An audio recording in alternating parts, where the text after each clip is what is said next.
Okay, so the meeting is now recording. Welcome to the Exam 3 review session. Announcements. Exam 3 is on Thursday. That's why we're doing the review today. So make sure you come to class for that. If you're looking to review solutions of homework, the solutions for homeworks 8 through 10, so 10 is the one that was due yesterday evening. They're all posted on Canvas in the usual spot, like right next to the homework link on the homepage for the course. So you can check those solutions if you have any questions about any of the homework problems that are covered on this exam. And of course, the older homeworks are also have solutions. After the exam on Thursday, just a reminder that next Tuesday, so a week from today, is the last day of class. On that day, we'll go over part of bonus homework 11 and just sort of tie up a few things at the end of the class and have some time for filling out the course feedback forms. Good, and then of course your final is on. Maybe I should be in here. The final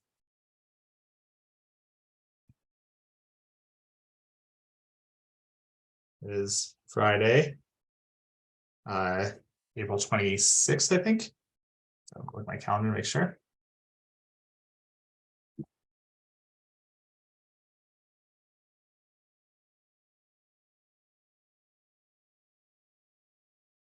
Let's see, Friday. Maybe it's okay. So I'm having calendar issues.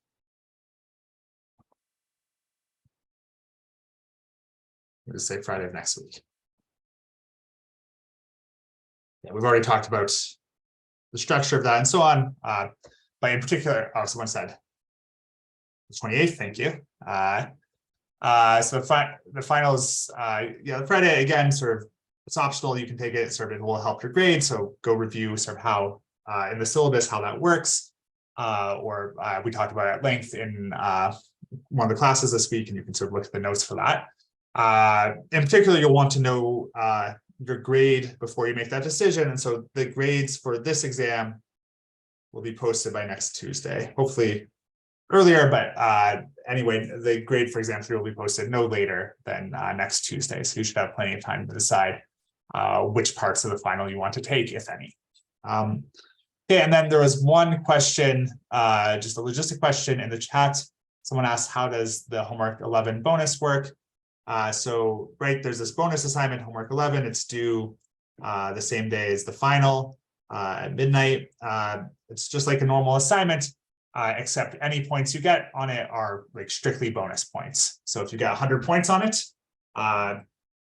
just like all the assignments will be out of 100, and if you get 100 points on it, like that, like I will add 10% to your assignment grade because you had 10 assignments, each one was out of 100 points, and so if you add 100 more points, that's sort of like adding 10% to your grade. So it's just it doesn't like replace, like doesn't replace an extra grade or anything. It's like just strictly bonus points.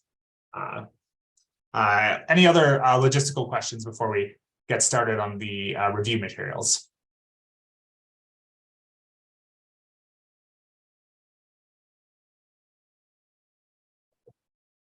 Okay, great. So let's start going over the exam.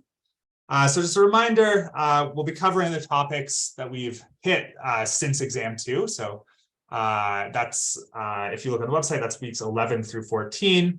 And in terms of homeworks and video quiz, it's homeworks 8, 9, and 10. And video quiz is 8, 9, and 10. So that's covered the material we'll be covering. If you compare the textbook, that's roughly chapters 13 through 17 in the book. Of course, the coverage in the textbook doesn't exactly mirror how we did in class. Particularly, there's some things in the textbook that we didn't cover at all. So sort of use, you might want to, if you look at the textbook, that's a good extra supplementary source to help understand things, but you might want to compare with the daily notes just to make sure you're sort of not reviewing too much that we didn't do in class and sort of won't be on the exam if we didn't do it. So you might, good, but otherwise the book is a useful resource. And then I just wanted to highlight especially for chapters 13 and 14, so this is about like sums of squares and Gaussian integers, we've covered basically the same stuff that's in the book, but we did it in sort of a different order. So if you're looking at that, you might also want to look at the week 11 worksheet at the same time, or even just at the week 11 worksheet and sort of referring back to the chapters only as you need, if you want to sort of review that in a way that's similar to how we presented it in class. Are there any questions about sort of what topics are covered on the exam before I sort of get more to the specific structure?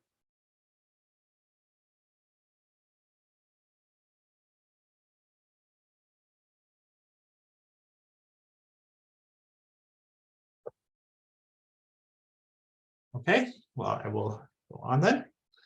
So the instructions, so this is what the first page of your exam will look like.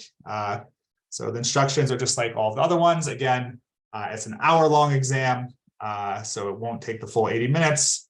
No calculators, etc. allowed.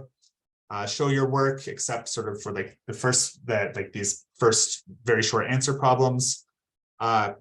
You get a one-page front and back note sheet, and yeah, read the instructions. Good. And then, of course, write your name and signature at the start, and then you already have a high F on the point, because you get 50 points if you do that. So you're starting well. Then anything afterwards is just sugar on the cake, icing on the cake. Good. So problem 1 is these very short answer questions. So just like on exam 2, there will be 10 of those worth 1 point each. Again, same idea. It was supposed to be relatively straightforward questions. You might have to sort of do a short computation, but it shouldn't be something. It shouldn't be something super long. They're just sort of checking that you understand the main definitions, how to make sort of simple computations, and so on, using the stuff we covered in class. So it's a good idea, if you want to review for this, to review sort of the main definitions and sort of how those play out in computations, as well as sort of the solutions to homeworks and quizzes. Good, but again, sort of that's just like on the last exams. So not too much to say there.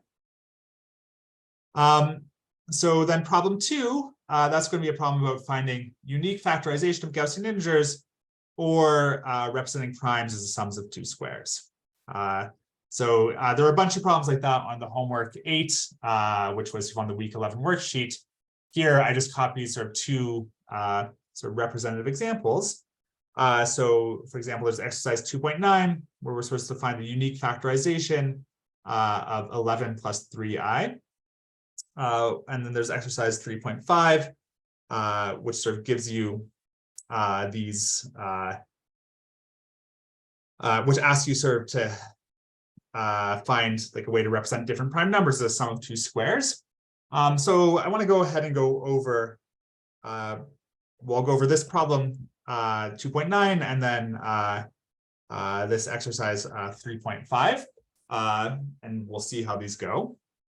So when you're doing this, or I won't go over all of exercise 3.5, maybe I'll just sort of go over one of these and sort of describe how you do the others. Okay, so what do I want to do? Good, so let's look at this exercise 2.9 first then.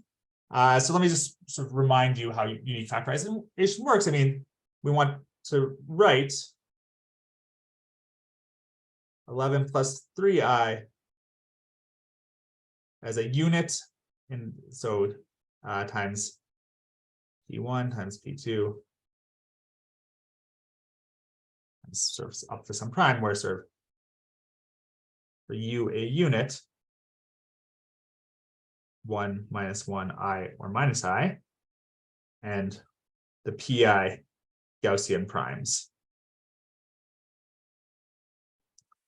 Okay, so let me just sort of highlight, by definition, Gaussian primes are first quadrant.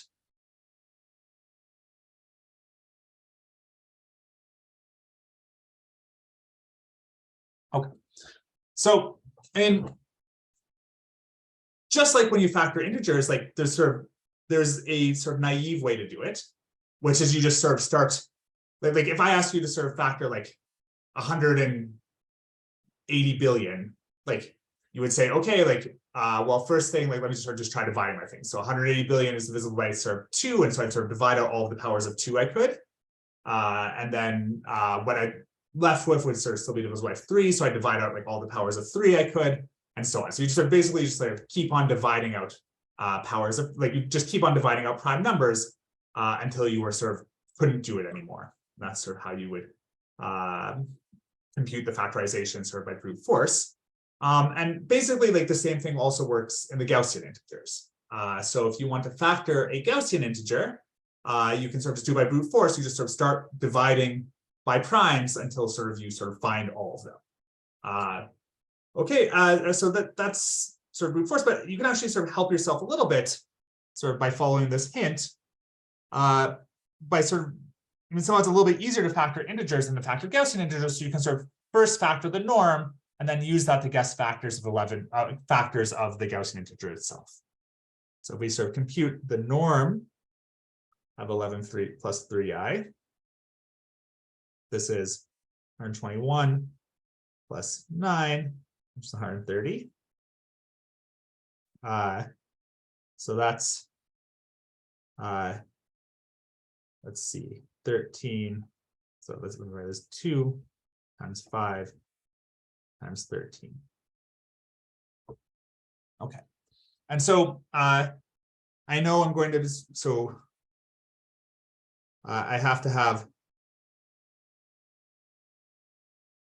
a prime of norm 2, a prime of norm 5, and a prime of norm 13.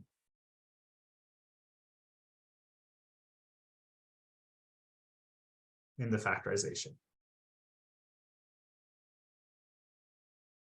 Okay, so that's just because like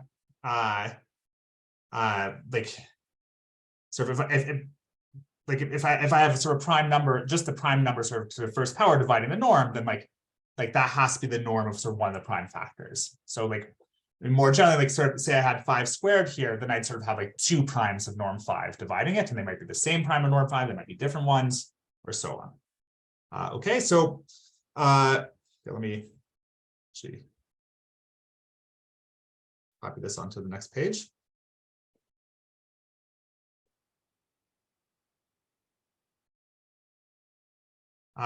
So okay, so it's about like the first thing I do is like there's only one prime of norm 2.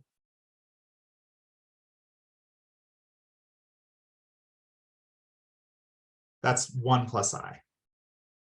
So first divide by 1 plus I.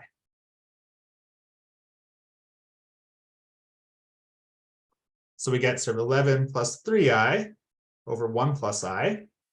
Well, we just divide, like we divide complex numbers. So this is 1 minus I, 11 plus 3i. So when we're dividing complex numbers, remember we multiply by the conjugate. The reason we do that is because sort of it gives us something we can compute easily in the numerator. And then we just get the norm in the denominator. So we get sort of 2 in the denominator. And then in the numerator, we get 11. We get 15. So that's 1 times 11 minus 3 times I squared. So that sounds like 14, not 15. 14. And then minus 11i plus 3i, so minus 8i. And so that's 7 minus 4i. Okay, so now we have 7 minus 4i, and sort of some of you like take the norm of this.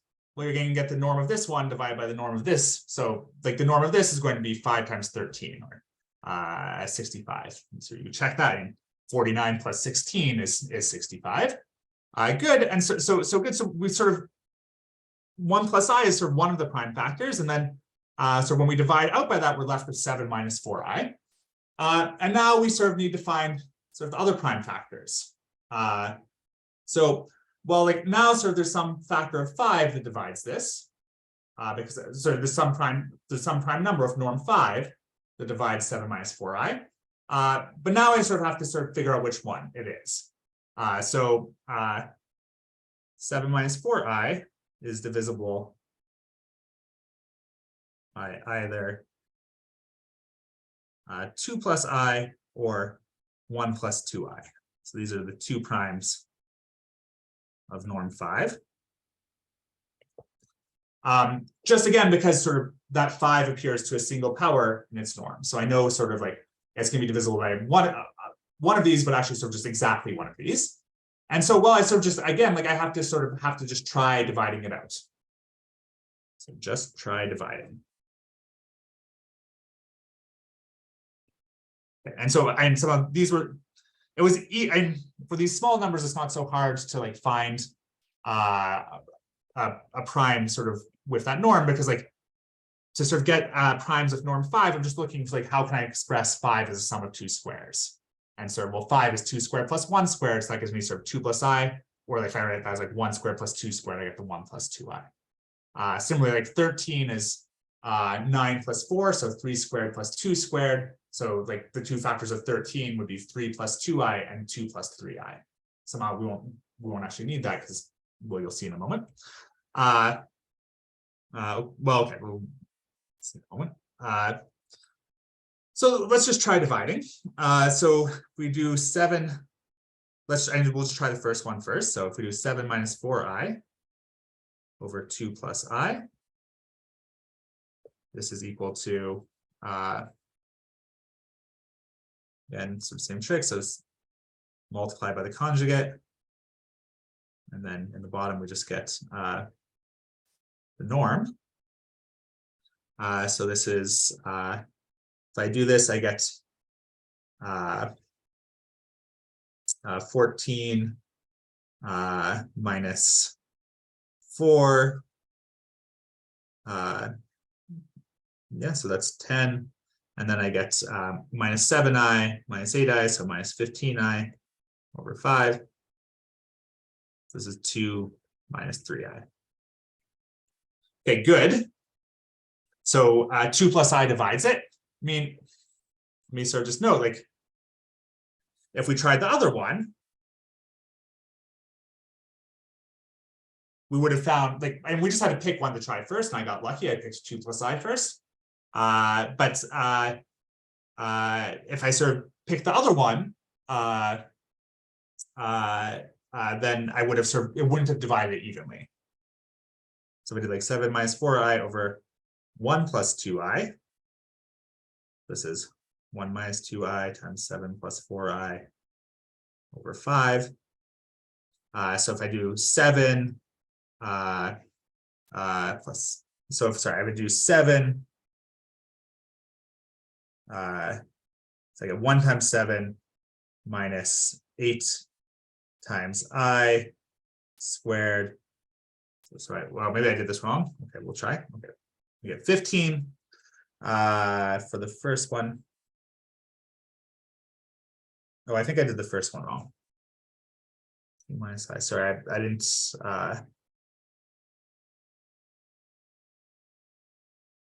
Let me go through this and we'll find out. Sorry, so I multiply this out, and then the second I get minus 14i plus 4i. So this is plus 10i over 5. And this is, so this divided evenly too, but that shouldn't have happened. What did I do wrong? So I did 7 minus 4i over 2 plus I, so multiplied by 2 minus I in both. So I get 14 plus I squared times 4 is 10 minus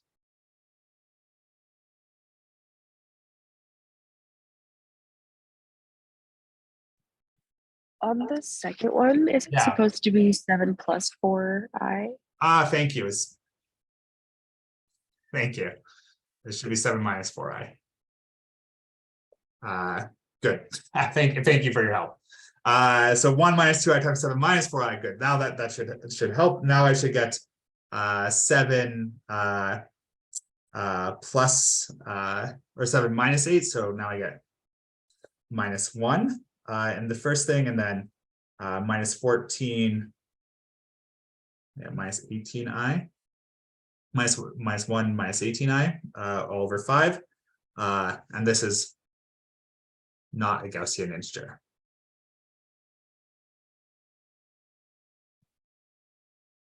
So somehow it doesn't evenly divide it. Like 1 plus 2i doesn't evenly divide it. I'm just double check to make sure I did that right. So we get 7 minus 8, that's minus 1, and then minus 14, minus 4, okay, minus 18. Good. Yeah, so the point is sort of somehow if I, yeah, thank you for rescuing me there. If I would like I knew like either 2 plus I or 1 plus 2 I was going to divide it, I just had to try them. And I got lucky, I sort of picked the one that evenly divided first. If I'd picked the other one, like it just wouldn't have divided it evenly, and I would have said, oh, okay, that's not the right one. Let me sort of go do the other one. Okay.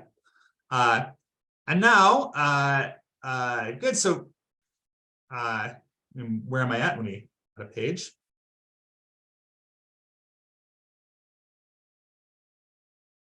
So in sort of someone like, what are we doing here? Like, so we started with this number 11 plus 3i. So 11 plus 3i, well, I can write that. And I want to get sort of factorization from what I've done. So that's 11 plus 3. Let me sort of write that. This is 1 plus I times 11 plus 3i over, right over here, times 11 plus 3i over 1 plus I. Okay, and so what I computed is that's 11 plus 3i over 1 plus I is just 7 minus 4i.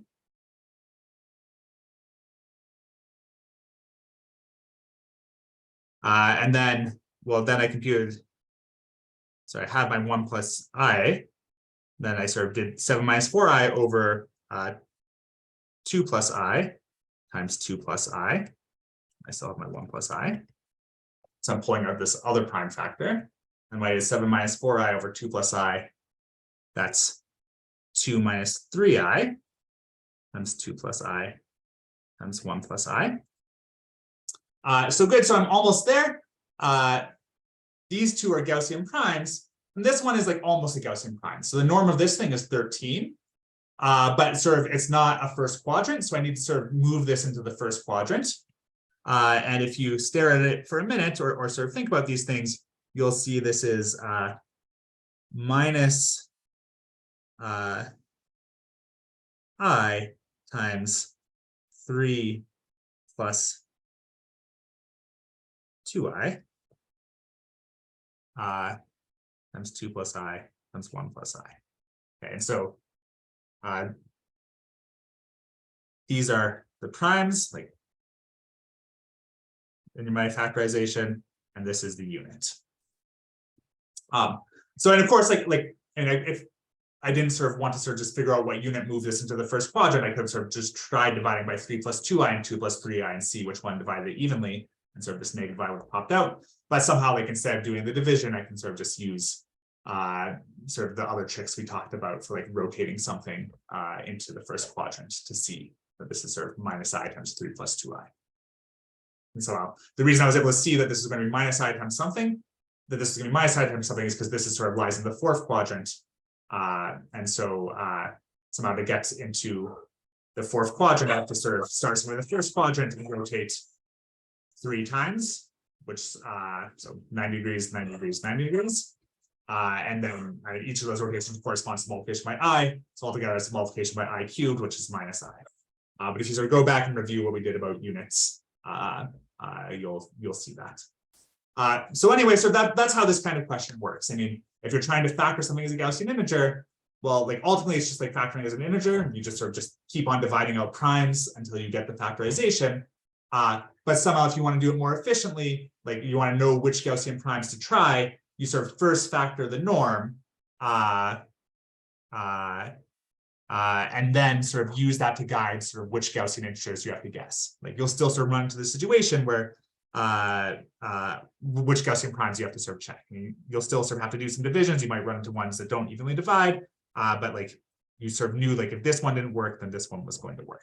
So somehow it simplifies. There's no other way to get minus I out of 2 minus 3i. So I'm not sure what you mean by the other way. The other way as opposed to which way? Well, and you could, and so the other way to get, we got down to something like 2 minus 3i, and so we sort of accounted for the factor of 2, the factor of 5 in the norm, and we still need to account for the factor of 13. So like the other way would just be say, okay, like the 2 primes with norm 13 are 3 plus 2i and 2 plus 3i, and I could sort of just try dividing by each of those and see which one divided it evenly, and like the quotient for the one divided evenly would be this minus I.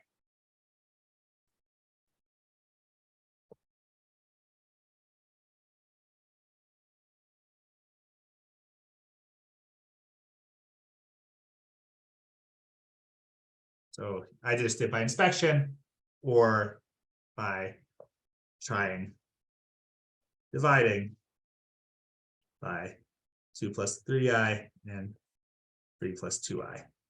So the 2 primes of norm 13.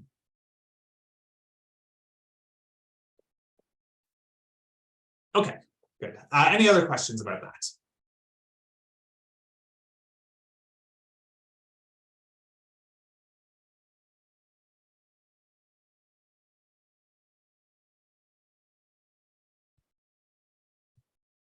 Great. So just one thing I really want to highlight here, just like sort of by definition, sort of when we write down unique factorization in integers, like we sort of use positive prime numbers, not negative prime numbers.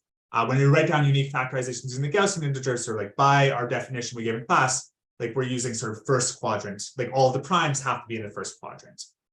So somehow like this here is not sort of factorization of the primes yet. Like you really have to do this last step where you sort of move this one, like even though this thing is sort of like something like minus a prime, like sort of like using unit times a prime, like you still have to do this last step of sort of writing down like this is what unit times what first quadrant thing to have the correct answer for the unique factorization. I mean, somehow otherwise factorizations wouldn't be unique. Okay, good.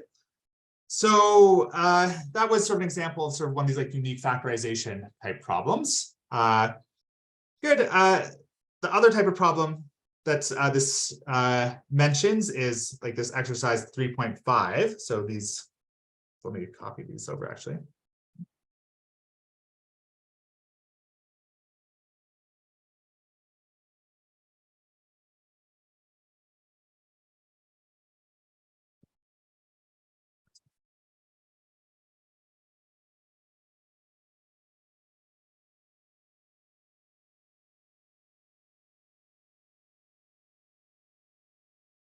Page for this.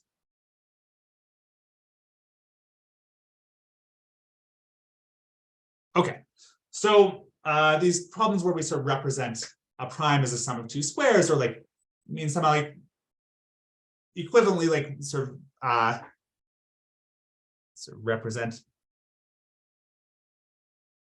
P congruent to 1 mod 4 as a sum of 2 squares.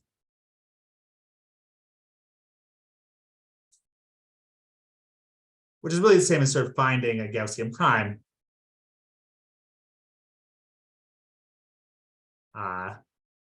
With norm P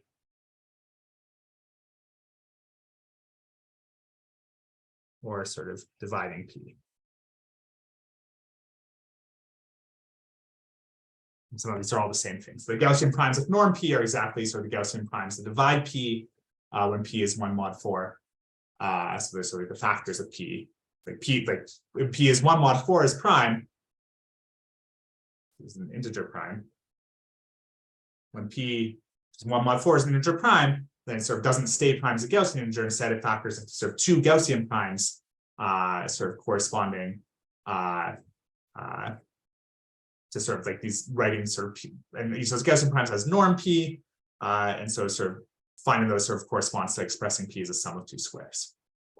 Okay. Like let's just look at this. So like for example,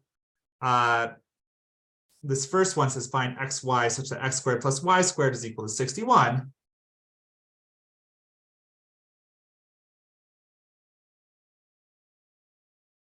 Starting from 11 squared plus 1 squared is 2 times 61. Okay, well, and what do we do? Like we just do the GCD.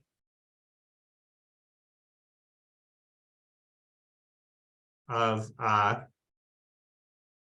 11 plus I. So this sort of comes from like this 11 squared plus 1 squared. It's an element of norm 61, or a norm 2 times 61.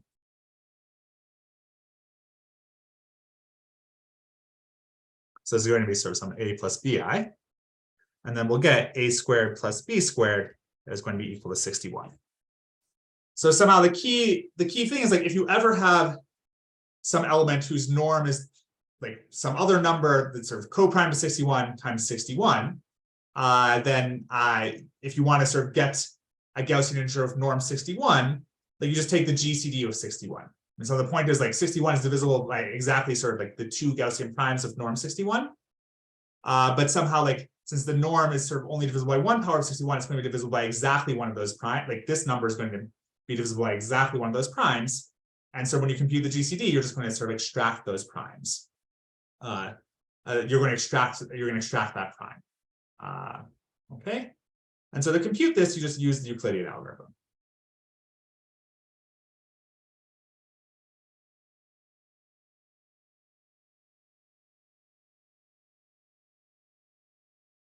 I'm not going to, I don't really want to go through this at the on the screen. So maybe I'll just pull this up on the homework. So on the homework 8 solutions. Let me go back to those. So homework 8 solutions. Let's see. Oh, okay, good. So for this first one, if you want to see this computation with the Euclidean algorithm, it's in class on Tuesday, March 21st. And you get sort of 5 plus 6i, and then sort of that means 61 is 5 squared plus 6 squared. Okay, so that's sort of one of these. And then like the second one is sort of the same kind of deal. Like we start by saying x squared plus y squared. We want sort of x squared plus y squared is equal to 881. So 881 is sort of some prime that's congruent to 1 mod 4. And we know like we want to get there sort of from starting with something like 84 squared plus 89 squared is some multiple of 881. And that sort of multiple isn't itself divisible by 881.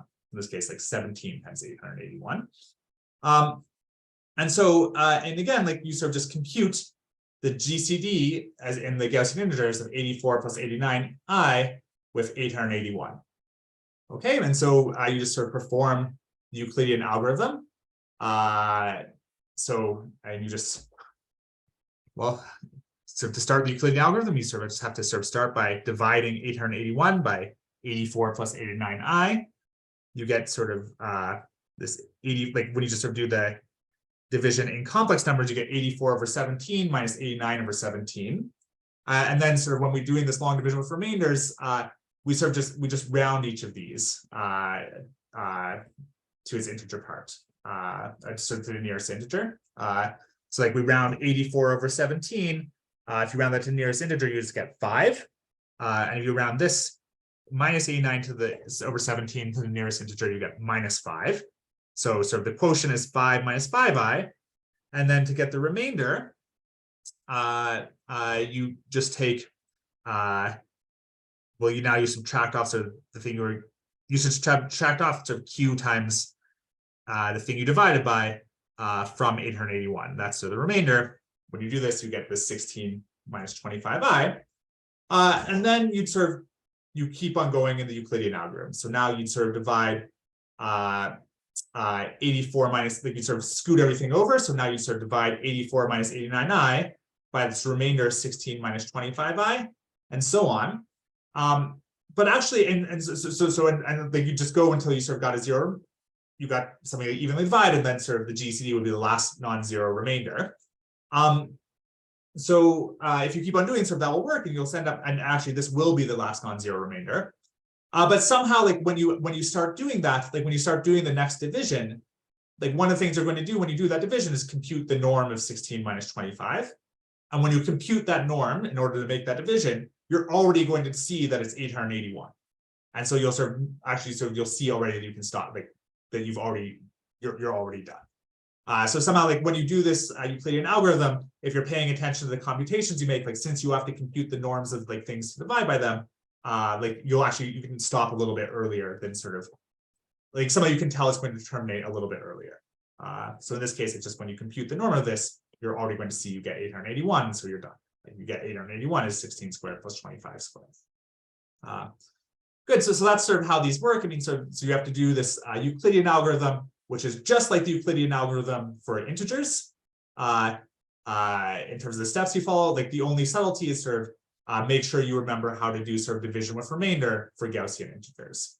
So if you want to sort of go back and sort of review that division with remainder, you can look back at that class on Tuesday, March 21st, where we introduced that and did the Euclidean algorithm for the first time for Gaussian integers.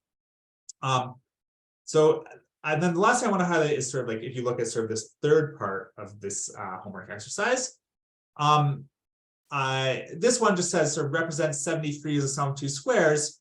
It wants you to sort of use the same sort of GCD algorithm, but it's not telling you sort of one of these equations to start with. So like one of these equations that sort of describes some Gaussian integer with like norm a multiple of the prime you want.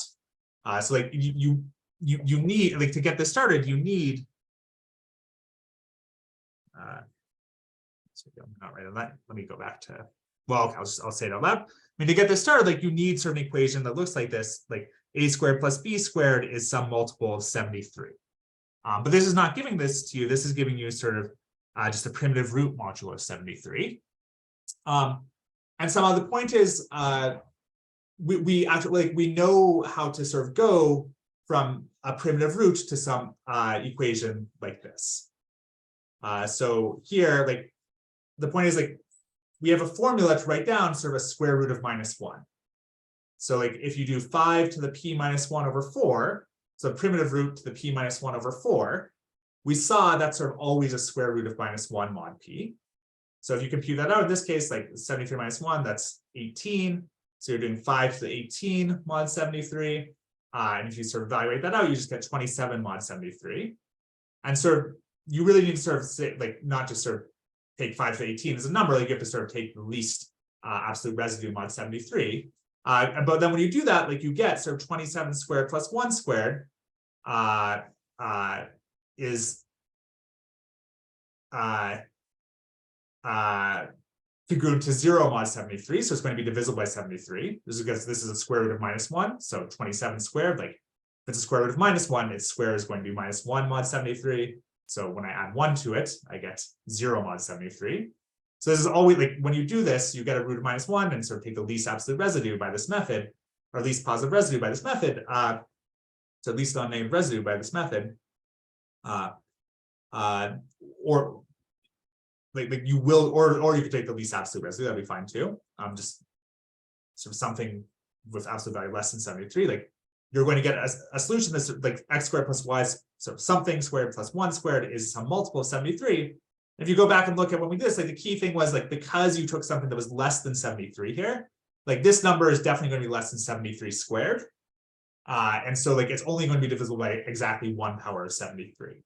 And so it sort of gives you an equation of like the kind you need up here. So we get sort of 27 squared plus 1 squared is 73 times 10. So like we look at the GCD of 27 plus I and 73, we sort of do this Euclidean algorithm by the same process to do it. So for this type of problem, like there are really two things you need to know. You need to know, like, sort of starting from a primitive root, how you can get an equation that looks like this. And then if you have an equation that looks like this, like what you need to compute the GCD of, and sort of how to do it by the Euclidean algorithm in order to like actually get down to something representing your prime as a sum of two squares.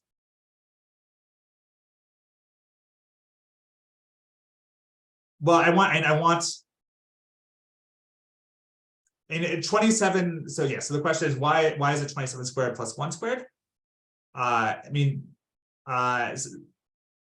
we want sort of the norm of a plus bi. Like we want sort of something like we want some a and b such that the norm of a plus bi is a multiple of 73. Well, the norm of a plus bi is sort of a squared plus b squared. So if a squared is congruent to -1 mod 73 and b squared is congruent to 1 mod 73, then I'm in good shape because -1 plus 1 is 0 mod 73. So I sort of looked for the key was like I had a way starting from primitive root to produce something whose square was -1 mod 73. And then I just have to add sort of something whose square, like if I add 1 squared, then I get 0 mod 73. Does that answer your question?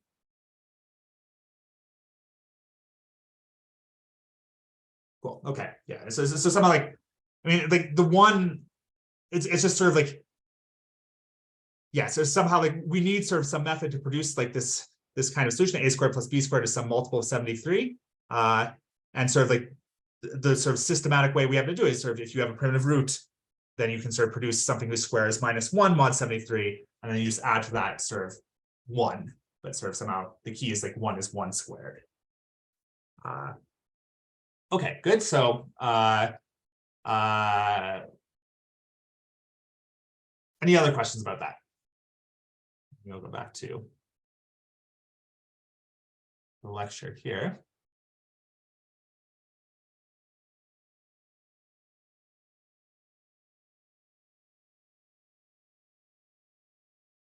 Okay, good. So let's move on to the next thing then. So here, problem 3, this is sort of stuff we did related to like Pell's equation and shaped numbers and Pythagorean triples and so on. So there were really two sort of big types of problems, like 2 big problems on this homework assignment, and sort of 2 big types of problems that might get asked here. So one was sort of like about this parameterization of rational solutions to x squared plus 5 squared is equal to 1. And this was sort of like, so this is sort of asked about this geometric approach we did in class. We did this on March 28th. And if you look at pages 6 to 10, you'll see what this was talking about. Let me just show you in the homework 9 solutions. So let's see, where is this? This one. So like we're looking for solutions to x, like rational solutions to x squared plus 5 y squared is equal to 1, or otherwise, like here's that ellipse, x squared plus 5 y squared is equal to 1. We're looking for sort of points on this curve with rational coordinates. Well, and like we just do the exact same thing we did to sort of parameterize points on the circle with rational coordinates, which are sort of related to Pythagorean triples. And we did this by sort of just saying, okay, well, we have this point 1, 0 on the that's definitely on here. So x is 1, y is 0, satisfies this equation. And then the idea was sort of if I take any point, like any line through this point of rational slope, then its second point of intersection is also going to be a point with rational coordinates.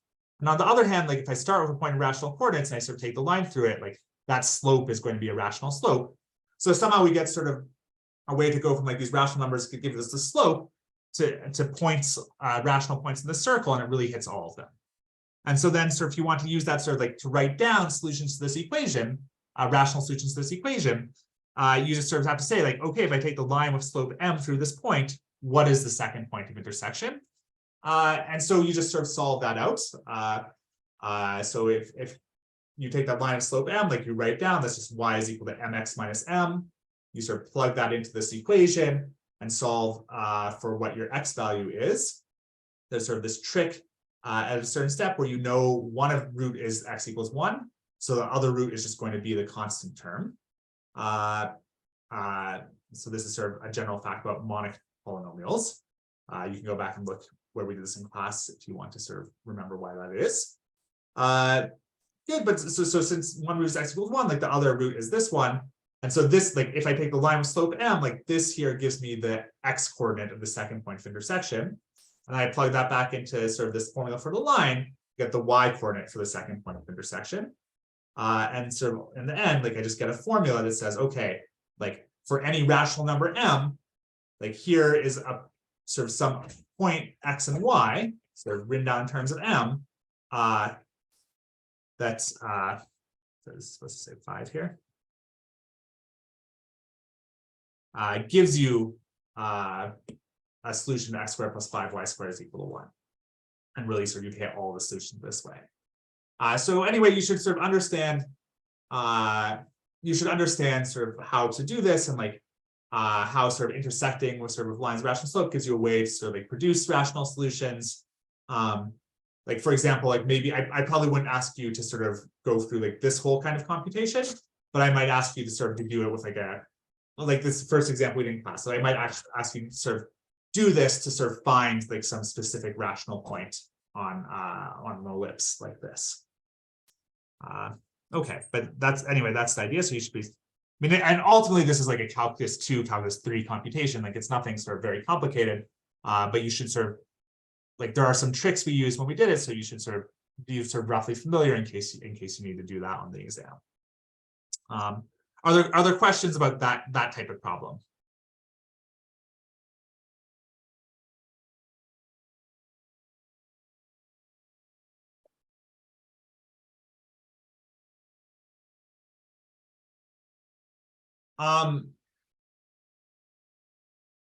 The root, I mean, if I ask you this kind of question, there would always be sort of like, yeah, I guess if I ask you this sort of question, like I'd always sort of set it up so that like you were sort of the point 1, 0 was like the point you were starting with. And so that would mean sort of you'd always have 1 root at x equals 1. I mean, so like you're like, you start by saying the point 1, 0 is on both the line and the curve. So like that x coordinate is 1. So that's why sort of x equals 1 is a root. But yeah, and somehow, so I'd usually set it up. And if I'm ever going to ask a problem like this, if I ask a problem like something like this on the exam, so there'll be some equation where like 1, 0 is a solution, and then you just have to follow this strategy.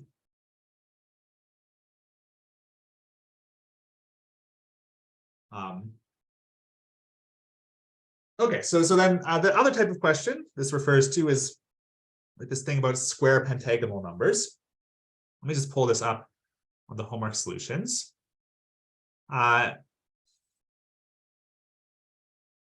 So like this first one, like we had to sort of draw the dot diagrams for the first 6 pentagonal numbers. That was just so you see that you sort of get these pentagons.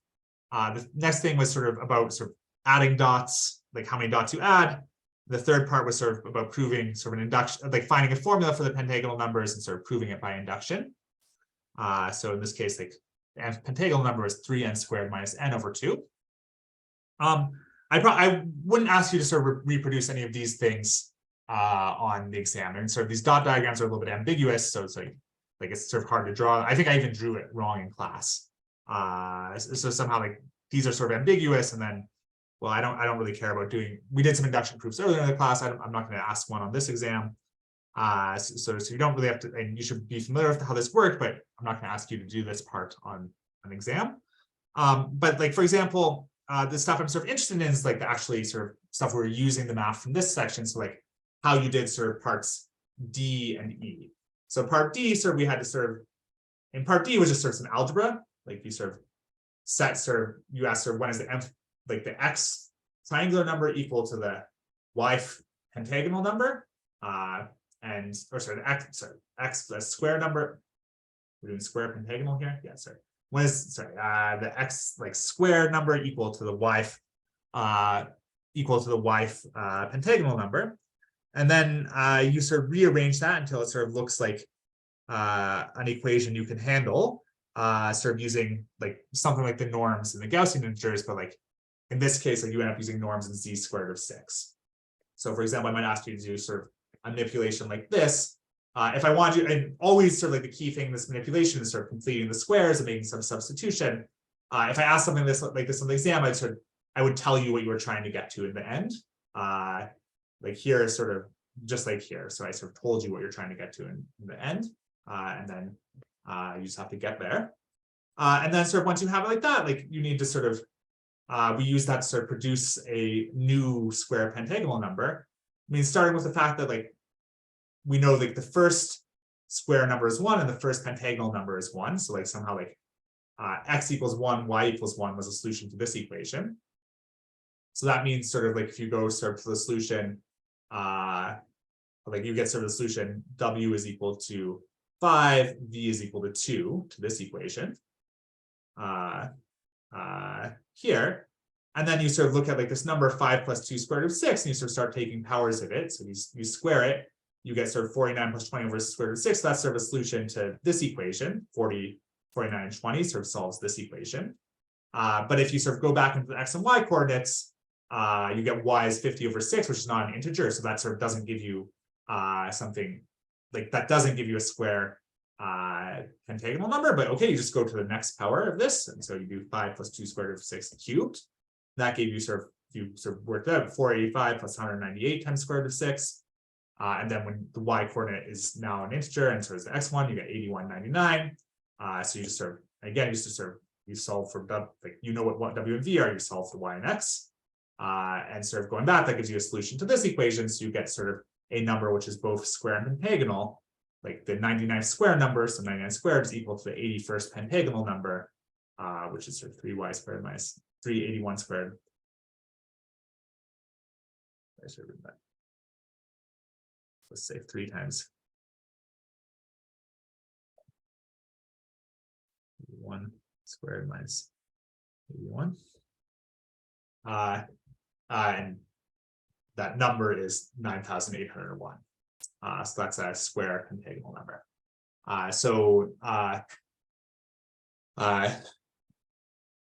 Yeah, and so you should sort of know how to do this process. Sort of like if you have it, like first, like know how to sort of set up this kind of equation, be comfortable with sort of, if I tell you sort of what equation you're trying to get to, sort of doing like completing the square and reduction steps to get there.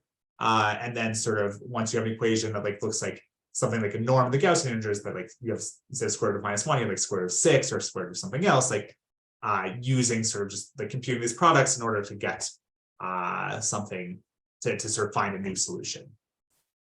So that's the idea here. And again, like this square pentagonal homework problem was just like the square triangular example we did in class.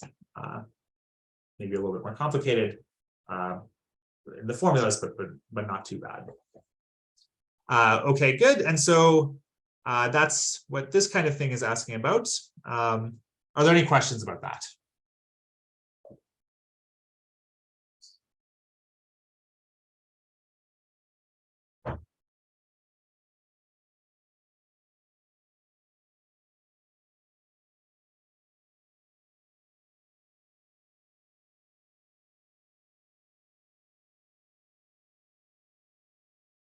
Okay, so and again, so the key thing is sort of to understand sort of how to connect like these sort of like square pentagonal numbers or something similar to this to solutions to like a Pell type equation, and then sort of how to use sort of arithmetic and like z squared of 6 or z sort of squared of something in order to find sort of new solutions, sort of starting from one solution. Okay. Good. So that's that problem, and then. Okay, and then the next problem is starting to get to the stuff we've been doing the last 2 weeks. So about quadratic congruences, and some of these things are pretty straightforward, and they're more recent in our heads. So hopefully these aren't too bad. But let me just go over one. So problem 4 says it's going to either solve a quadratic congruence or sort of determine whether one has solutions. So for example, like. If you look at sort of problem 5 on homework 9, it says sort of solve x squared plus 3x plus 5 is going to 0 mod 15 using completion of squares and trial and error for square roots. And so this completion of squares really just means the quadratic formula.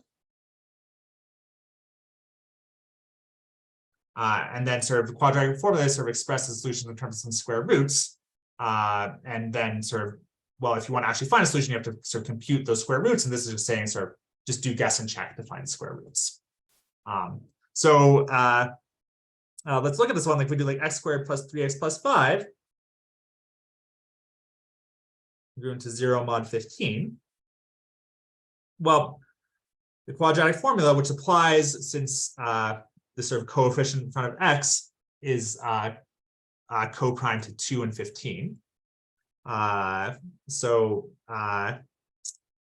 we get x is equal to sort of, sorry, let me say that again. The 15 is co-prime to 2 times the coefficient in front of x. That's sort of why the quadratic formula in front of x squared. 15 is co-prime to 2 times the coefficient here, which is 1. So 15 is co-prime to 1. That's co-prime to 2. Good. Quadratic formula works. So if you go back and sort of review where we derived, sort of talked about the quadratic formula in class, you'll see sort of where that condition came up. But it applies here. So if I do the quadratic formula, I just get negative 2a, so negative 2 plus or minus the square root of b squared minus 20 all over, sorry, this is supposed to be negative b, so minus minus 3 plus or minus the square root of 9 minus 20 all over 2. But this is sort of all sort of happening mod 15. This is x is equal to minus 3 plus or minus square root of minus 11 over 2, but minus 11 is just like minus 11 mod 15 is just 4. So then we just have to say, okay, like what are the square roots of 4 mod 15? Well, there's sort of 2 obvious ones. So this plus or minus.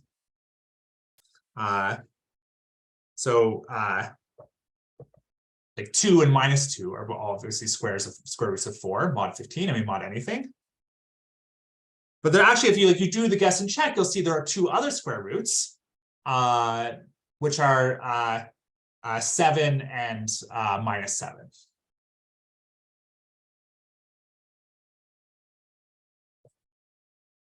And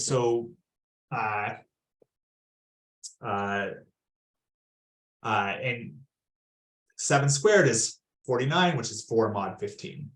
So some of the reason you have more than 2 square roots is because sort of 15 is not a prime number. And if 15 was prime, you'd have exactly 2 square roots. But here you actually have 4 square roots. So that corresponds to the fact you have 2 square roots mod 3, you have 2 square roots mod 15, and then you can sort of combine those in any way, so you get sort of a total of 4 square roots. So this is sort of somehow about the Chinese remainder theorem, actually. Good, but okay, so we have sort of these 4 solutions, and then you can sort of simplify this.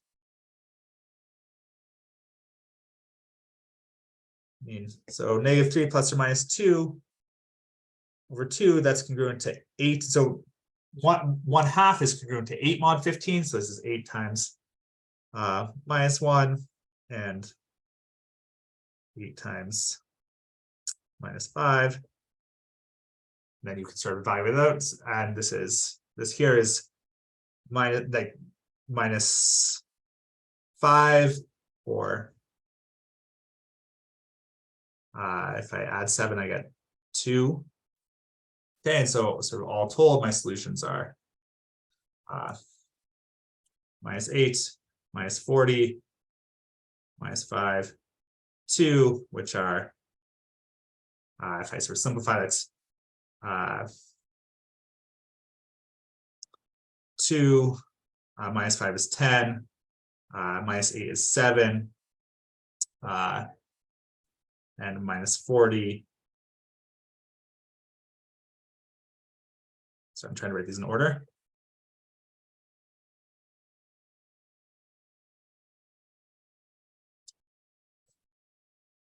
So remember, like these kinds of problems, you're supposed to give the least non-negative residues. So I get so 2, 7. So 2 is fine. That minus 8 became a 7. That minus 5 became a 10.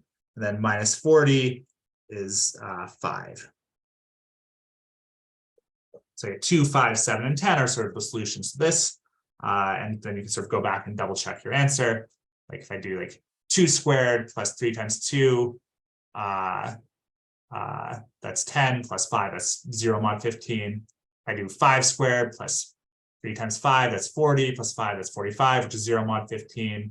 I do 7 squared plus 3 times 7, so that's 70, plus 5, that's 0 mod 15, and 10 squared plus 3 times 10 is 130, plus 5 is 135, and that's, again, divisible by 15. So good, so I guess we'll do solutions 2, 5, 7, and 10.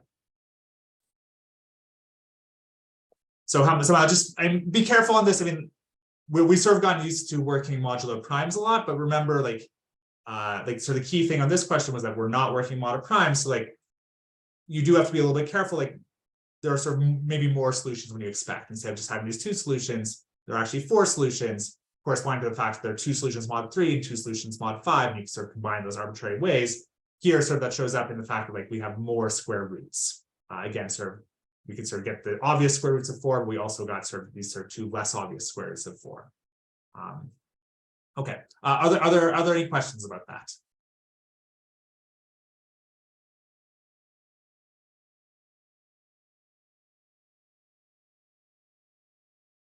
Well, I didn't pick 7 as another square root. 7 is another square root. And this says to use trial and error for square roots. So you would just sort of go through all the other numbers. You would sort of go through all the numbers mod 15 and see which one's square to 4. And if you do that, 8 is the same as minus 7.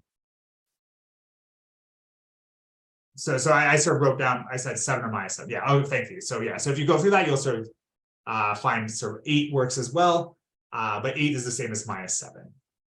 And sort of you'd also find sort of 13 works, but the 13 is the same as minus 2.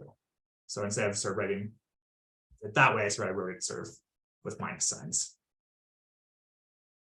Okay, great. So that's number 5.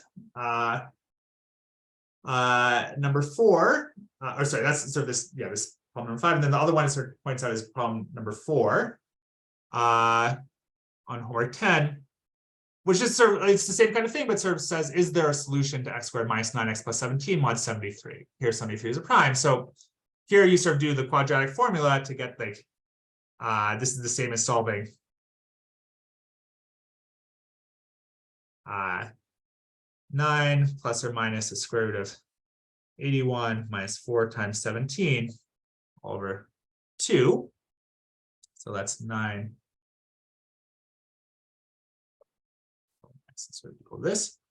Good. So mod 73. So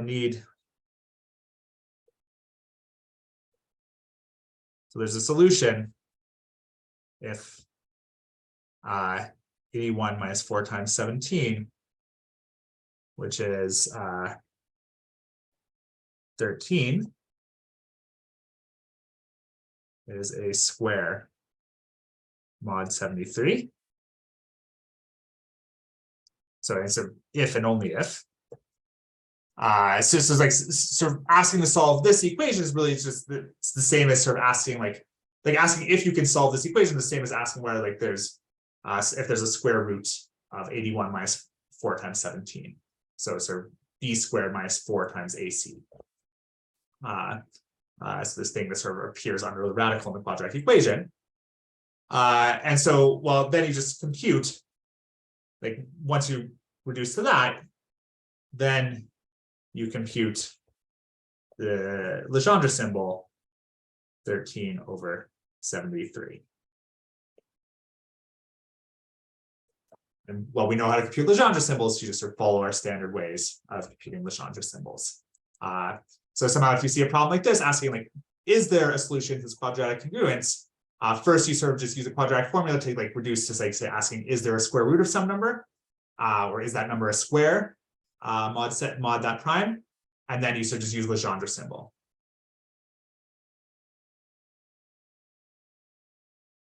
Right, so if 2 times a, so say you had ax squared plus bx plus c.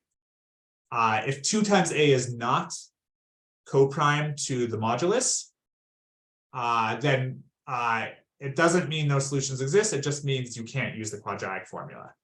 So someone asked this in chat. I mean, so the point is if 2a is not co-prime to the modulus, then when you try to do this like completing the squares procedure, so at some point like you have to divide by this and but you're not allowed to divide. So somehow like dividing by sort of something that's not co-prime to the modulus, like you can't, like it sort of destroys information. So yeah, so in that case, it's not that there is no solution. It's just that you can't use the quadratic formula.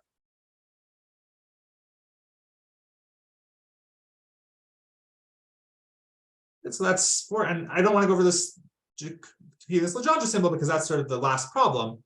So the last problem is sort of about computing Legendre symbols. Okay, we've been doing a lot of that. So that could be word like compute this Legendre symbol or compute this Jacobi symbol or sort of check is something a square mod something. So let's just do like one of these. So like let's do part D, like is 219 a square mod 383? Well, we have to compute 219 over 383. And well, you just use reciprocity over and over, basically, like as much as you can. So if we do quadratic reciprocity, well, let's see. These are both, sorry, 219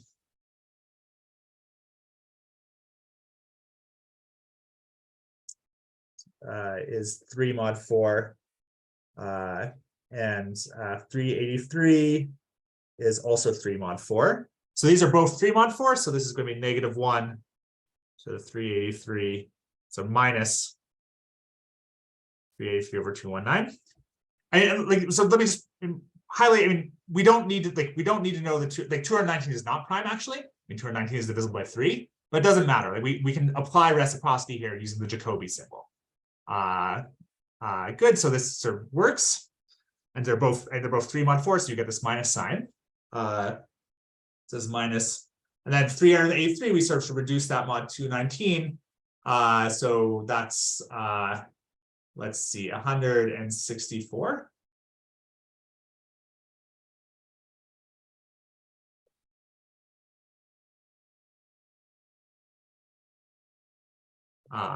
So I just reduced 383 mod 219 to get 164 here. Now I sort of factor out sort of as many 2's as I can. So 164, let's see, this is 2 times 82, which is 4 times 41. Good, so this is minus 4 over 219 times 41 over 219. 4 is a square, so whenever you have a square in the top of the Jacobi symbol or a Legendre symbol, it always sort of gives you 1. So this is just minus 41 over 219.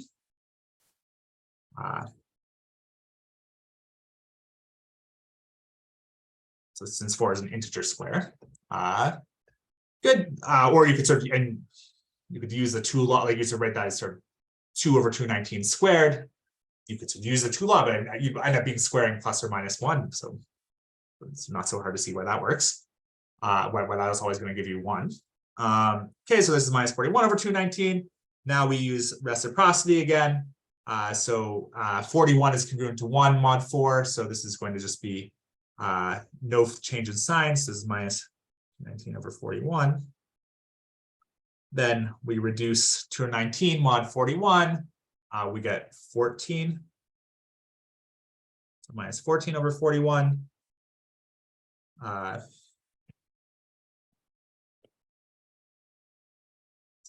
Myself more space.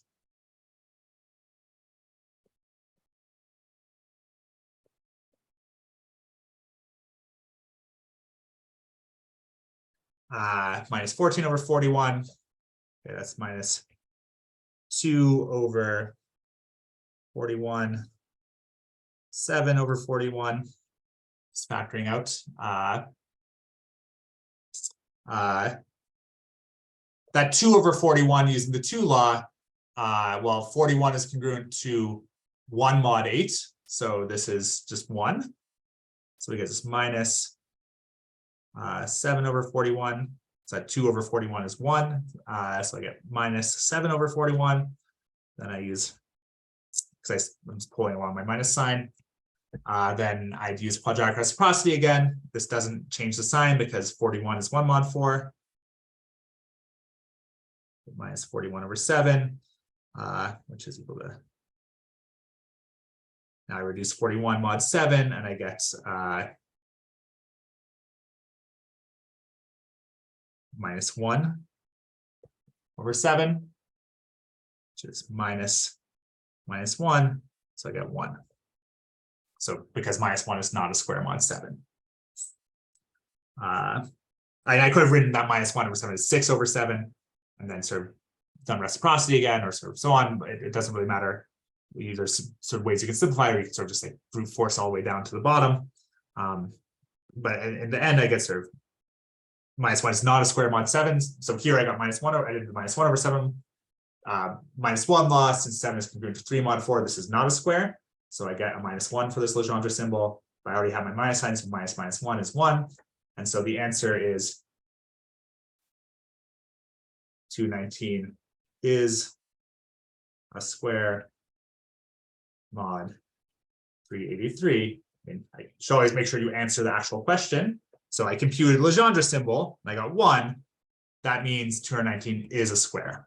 If I had sort of computed Legendre symbol and got minus 1, that would mean 219 was not a square, mod 383.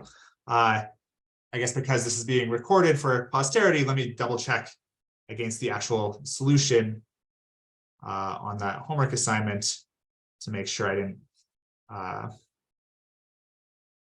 didn't do it wrong. Okay, good. I got the same thing here, so that sort of makes me suspect I did it correctly. Okay, and that's the point. I mean, somehow like, so like you should be able to compute Legendre symbols by just sort of just iterating applications of like this factoring, this reduction, this reciprocity law, the 2 law, and the 1 law, and the minus 1 law. I mean, that's the point. You should be able to compute any Legendre symbol using that, even for like big sort of like 3-digit numbers like this. Like this is sort of wouldn't be an unreasonable question to ask on the exam. Like is 219 a square mod 383? Let me highlight. I just want to sort of emphasize one thing. When we were first talking about the Legendre symbol in class, we sort of had to do some factorization when we were doing, like in order to apply quadratic reciprocity. We don't need to actually ever do that. And so that was the point of introducing the Jacobi symbol, was to get rid of the step where we had to sort of like factorize things in the numerator before we could sort of like where we had to sort of factorize the thing up top before we could apply quadratic reciprocity. And so the Jacobi symbol sort of made it so we could always just apply quadratic reciprocity as soon as you factor out all the powers of 2 on the top. And so somehow you don't, like, the only factoring you ever have to do is you have to sort of factor out powers of 2. Sometimes if you see an obvious factorization, it's helpful to do anyway. But somehow like the point of the Jacobi symbol and this generalization of Legendre was exactly so we'd have a reciprocity law that could let us sort of eliminate sort of this factoring step from the process of computing these. Okay, good. So that's everything on the exam. Sorry, I guess I went right up to 10:30 this time, and some of these problems are a little bit longer to go through than some of the types of problems we did on the earlier exams. So do make sure you sort of practice up on these and can do them at a reasonable speed. Were there any questions about this or any sort of last questions in this last 4 minutes of class? Oh, wait, no, we have 14 minutes. No, we have 4 minutes. 9:10 to, sorry, I can't believe I still don't know this. The class goes from 9:10 to 10:30. We have 4 minutes. Any questions though?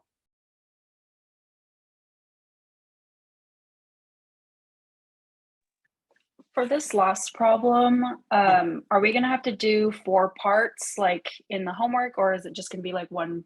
No, there won't be 4 parts. There will either be maybe there will be 2, maybe there'll just be 1. But there won't be 4 parts. Thanks. Any other questions?